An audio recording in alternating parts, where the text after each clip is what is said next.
Dans cette deuxième partie sur les systèmes de fichiers, nous nous concentrerons plus particulièrement sur l'utilisation des commandes Unix pour la manipulation des fichiers et des répertoires. Tout d'abord, la commande ls. ls est une commande essentielle. Elle permet de lister tous les fichiers que vous lui passerez en argument. Pour chaque fichier régulier existant, il affichera simplement son nom. Pour chaque répertoire, il affichera le nom des fichiers et des répertoires qui y sont contenus. À noter que si vous ne passez aucun fichier en argument de ls, ls affichera simplement la liste des fichiers du répertoire courant. En fait, il fera comme si vous lui avez passé le répertoire point comme argument. Suivant les options que vous passerez à ls, il pourra vous afficher d'autres informations en plus du nom, comme le numéro d'inode avec l'option -i, et de nombreuses informations sur le fichier comme la taille, la date de dernière modification des droits, etc. avec l'option -l. Nous y reviendrons. Avec l'option -R, ls affichera le contenu des répertoires donnés en argument récursivement, c'est-à-dire avec la liste des répertoires contenus dans le répertoire et la liste des sous-répertoires contenus dans ces répertoires, et ceci récursivement. Par défaut, ls affiche tous les fichiers et répertoires ne commençant pas par un point. En mettant l'option -a, il affichera non seulement les répertoires point et point, mais également tous les fichiers dits cachés, dont le nom commence par un point, et qui ne sont pas affichés sans cette option. Voici le résultat de ls-ali, c'est-à-dire, avec l'option -a, en affichant tous les fichiers, y compris les cachés, vous voyez bien les répertoires point, et le fichier caché .tt. Avec -i, il affiche les numéros d'inode que vous voyez à gauche, et avec -l, la majeure partie des informations contenues dans l'inode.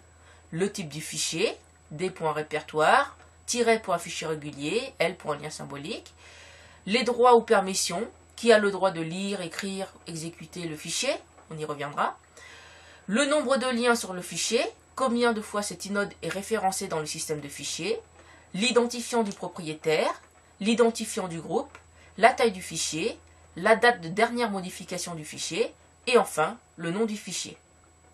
La manière dont les droits sont affichés juste après le type du fichier se fait sous la forme de 3 groupes de 3 caractères. Le premier groupe représente les droits par rapport au propriétaire du fichier. Le second groupe représente les droits par rapport aux utilisateurs du même groupe que celui du fichier. Le troisième groupe représente les droits par rapport à tous les autres utilisateurs qui ne sont ni le propriétaire, ni les utilisateurs du même groupe.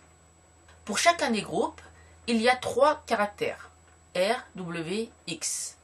R représente le droit en lecture. W représente le droit en écriture. X représente le droit en exécution. Lorsque le caractère est présent, c'est que le droit indiqué est autorisé. Sinon, le caractère est remplacé par un tiret. Ainsi, dans cet exemple, aussi bien le propriétaire que les utilisateurs du même groupe que tous les utilisateurs en général ont le droit de lire, écrire et exécuter ce fichier, qui est un fichier régulier au vu du tiret représentant son type. Dans cet exemple, en revanche, c'est toujours un fichier régulier, voyez le tiret pour le type, mais seul son propriétaire a le droit de le lire, modifier et exécuter. Son groupe n'a le droit que de le lire et de l'exécuter. Quant aux autres utilisateurs, ils n'ont aucun droit sur ce fichier. Dans cet exemple, le fichier n'a pas l'air d'être un exécutable, puisque le propriétaire n'a que le droit de le lire et de le modifier. Les membres de son groupe ont le droit de le lire seulement, et les autres ne peuvent rien faire.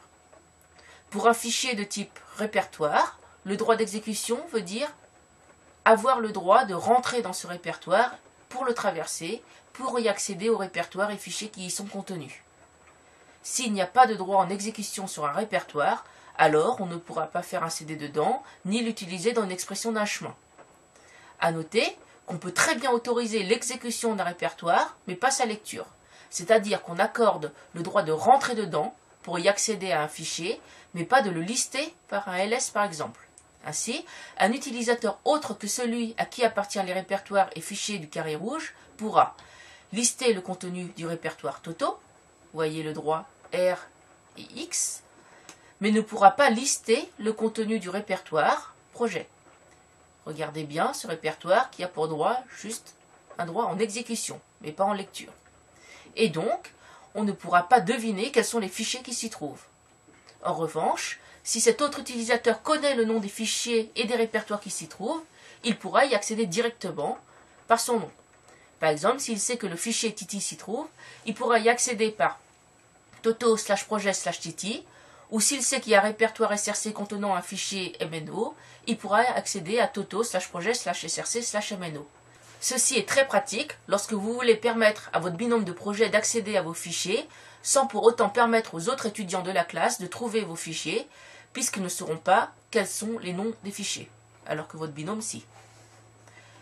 Dans cet exemple, c'est un répertoire D où le propriétaire peut lister le répertoire, y rentrer, y ajouter, supprimer, déplacer des fichiers. Le groupe peut lister le répertoire, vous voyez le droit R, y rentrer avec le droit X, mais ne peut pas y ajouter, supprimer ou déplacer des fichiers.